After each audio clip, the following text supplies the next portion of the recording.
Hello বন্ধুরা, আমার food junky চ্যানেলে তোমাদের প্রত্যেকে স্বাগত জানাই। আশা করছি আমার সকল বন্ধুরা ভালো আছো, পুজো ভালো করে কাটিয়েছো, সুস্থ আছো এবং আমার চ্যানেলের সাথে আছো। চলো ঝটপট দেখে নিই আজকের রেসিপি। আমি এখানে দেখতেই পাচ্ছ আলু একটু বড় বড় করে টুকরো করে কেটে নিয়েছি, টক দই ফেটিয়ে নিয়েছি ধনেপাতা কুচি, টমেটো, পেঁয়াজ, আদা, রসুন, কাঁচা লঙ্কা সহকারে আমি এখানে মিক্সার গ্রাইন্ডারে একটা মিহি পেস্ট বানিয়ে নিয়েছি। আর নিয়েছি পেঁয়াজ কুচি আর নারকেল গুঁড়ো। প্রথমেই কড়াইতে দেখো আমি এখানে তেল দিচ্ছি, সাদা তেল ব্যবহার করেছি রান্নার জন্য। আমি এখানে 3 থেকে 4 টেবিল স্পুন পরিমাণে তেল নিয়েছি। তেলটা একটু গরম হলে প্রথমে আমি এখানে আলুর টুকরোগুলোকে তেলের মধ্যে দিয়ে ভালো করে ভেজে নেব। বন্ধুরা, আমরা আলুর অনেক রকমের রেসিপি আমরা প্রায় কম বেশি সকলেই জানি, কিন্তু আজকে আমার মতো এই আলুর রেসিপিটা তোমরা বাড়িতে প্রত্যেকে বানিয়ে ফেলো। এই রেসিপিটা রুটি, পরোটা, নান, ভাত, মুড়ি সব কিছুর সাথে জাস্ট জমে যাবে। একবার ট্রাই করো বন্ধুরা। দেখতেই পাচ্ছ আলুগুলো খুব ভালোভাবে ভাজা হয়ে গেছে। ভাজা হওয়ার পর আমি এটা অন্য পাত্রে তুলে নিচ্ছি আর এটা আমি সাইডে রেখে দিচ্ছি। এই কড়াইতে আমার তেল একদমই প্রায় নেই, তাই এখানে আমি আরও 2 টেবিল স্পুন পরিমাণে সাদা তেল অ্যাড করে নিয়েছি। তেলে এখানে প্রথমেই আমি দেবো শুকনো লঙ্কা। আমি এখানে 2টো গোটা শুকনো লঙ্কা দিয়েছি, 1 টিস্পুন পরিমাণে সাদা গোটা জিরে দিয়েছি। এখানে আমি গোটা গরম মশলা একটু ক্রাশ করে নিয়েছি। এখানে রয়েছে এলাচ, লবঙ্গ আর দারচিনি, এটাও আমি এর মধ্যে দিয়ে দিচ্ছি। তোমরা চাইলে এটা গোটাও ব্যবহার করতে পারো। একটুখানি সময় আমি এটাকে নাড়াচাড়া করে নিলাম।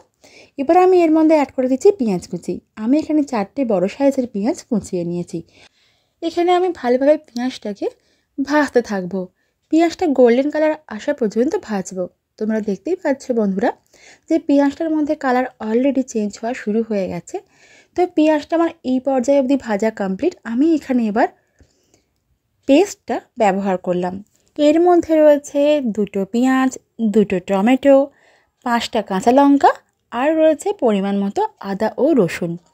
এই সমস্ত উপকরণ সহকারে আমি এটাকে মিহি পেস্ট বানিয়ে নিয়েছি। তোমরা চাইলে এটা শিলেও বেটে নিতে পারো। সমস্ত মশলা সহকারে আমি ভালো করে কষিয়ে নিয়েছি। আর এই পর্যায়ে এখানে অ্যাড করে দিচ্ছি ফেটিয়ে রাখা টক দই। আমি এখানে 100 গ্রাম পরিমাণে টক দই ব্যবহার করলাম। টক দইটা যখন দেবে তার সঙ্গে সঙ্গে কিন্তু এটাকে নাড়াচাড়া করতে থাকতে হবে। আর খুব ভালোভাবে এটাকে মশলার সাথে আমি মিশিয়ে নিচ্ছি। আর একটু সময় নিয়ে লো হিটে আমি ভালো করে এটা কষিয়ে নিচ্ছি।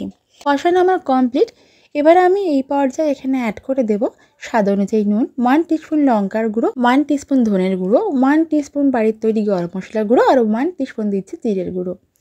এই সকল শুকনো উপকরণগুলো দেওয়ার পর এটা ভালোভাবে মিশিয়ে নেব আর বেশ কিছুটা সময় নিয়ে কষিয়ে নেব।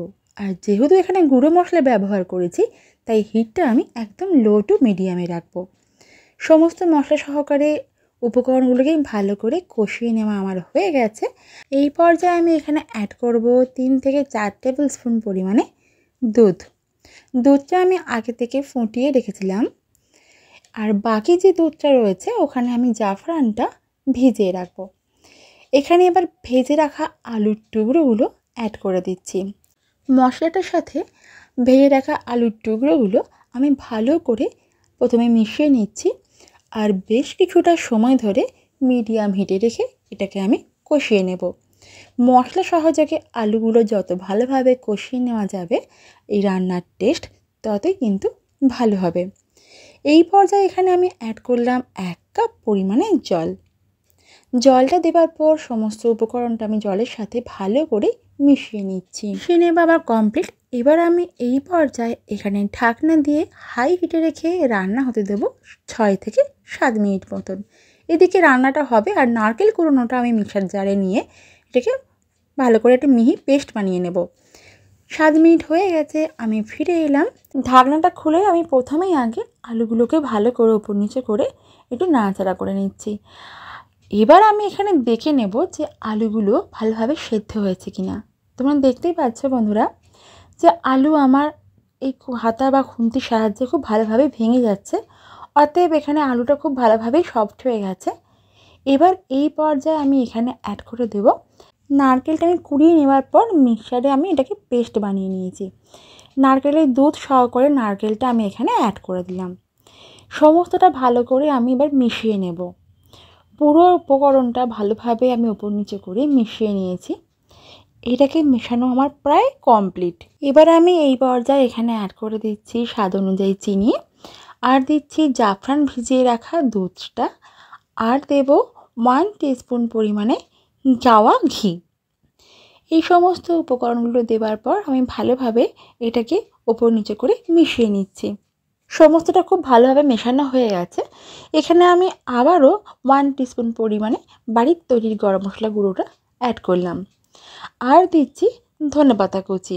এখানে শেষ ভাগে আমি গরম মশলাটা এই জন্যই দিলাম যাতে রান্নার গন্ধ আরও দ্বিগুণ মাত্রায় বেড়ে যায়। আমি একদম শেষে দিচ্ছি কাসুরি মেথি। আমি রোস্টেড করা কাসুরি মেথি একটু সামান্য হাতে গুঁড়ো করে নিয়েছিলাম, নিয়ে এরপর থেকে এটা ছড়িয়ে দিলাম। যদি তোমরা কেউ কাসুরি মেথি বেশি পছন্দ করো তাহলে একটু বেশি করে এখানে অ্যাড করতে পারো। সমস্তটা আমি ভালো করে আবার মিশিয়ে নিলাম। তো দেখতেই পাচ্ছ বন্ধুরা যে আমার আজকে রান্নাটা দেখতে কত সুন্দর হয়েছে। আমি এবার হিটটা অফ করে দিলাম। এই পর্যায়ে এখানে আমি ঢাকনা দিয়ে স্ট্যান্ডিং টাইমে রাখবো 3 থেকে 4 মিনিট। 4 মিনিট হয়ে গেছে, আমি ফিরে এসেছি। এবার আমি এই পর্যায়ে এখানে প্রথমেই অ্যাড করে দিচ্ছি 1 টিস্পুন পরিমাণে ক্যাবড়া ওয়াটার, আর দিচ্ছি 1 টিস্পুন পরিমাণে রোজ ওয়াটার, আর দেব 1 থেকে 2 ফোঁটা মতো মিঠা আতর। যদি তোমরা কেউ আতরের ফ্লেভারটা বা গন্ধটা পছন্দ না করো তাহলে তোমরা স্কিপ করতে পারো। এটা পুনরায় ঢাকনা দিয়ে রাখলাম 1 থেকে 2 মিনিট ফ্লেভারটা খুব সুন্দরভাবে মিশে যাওয়ার জন্য। তো বন্ধুরা আজকে রান্না আমার একদম কমপ্লিট। এটা দেখতে যেমন বাহার হয়েছে, স্বাদও ঠিক তেমনি দুর্দান্ত। এটা ভাত, রুটি, paratha, rice, plain rice, fried rice সমস্ত কিছুর সাথে জাস্ট জমে যাবে। তো বন্ধুরা আমার রান্নাটা তোমাদের পছন্দ হলে প্লিজ আমাকে লাইক করে যেও। যেসব বন্ধুরা আমার চ্যানেলে ভিজিট করছো কিন্তু লাইক করছো না, প্লিজ লাইক করো বন্ধুরা। লাইক করতে কোনো টাকা পয়সা লাগে না। তোমাদের একটা লাইক, কমেন্ট এবং শেয়ার আমাকে অনেক বেশি ইন্সপায়ার করে আরও নিত্য নতুন ভিডিও আপলোড করার জন্য। আমি আবার ফিরবো নেক্সট অন্য কোনো রেসিপি নিয়ে। আজকের রেসিপিটা দেখার জন্য অসংখ্য ধন্যবাদ বন্ধুরা। তোমরা সকলে ভালো থেকো, সুস্থ থেকো, আমার চ্যানেলের নতুন নতুন রান্না দেখতে থাকো। আর চ্যানেলের নতুন বন্ধুরা আমাকে সাবস্ক্রাইব করে বেল আইকনটা হিট করে দাও, যাতে আমার নেক্সট আপলোড করা ভিডিওর নোটিফিকেশন তোমাদের কাছে আগে পৌঁছে যায়। আজকের মতো টাটা বন্ধুরা।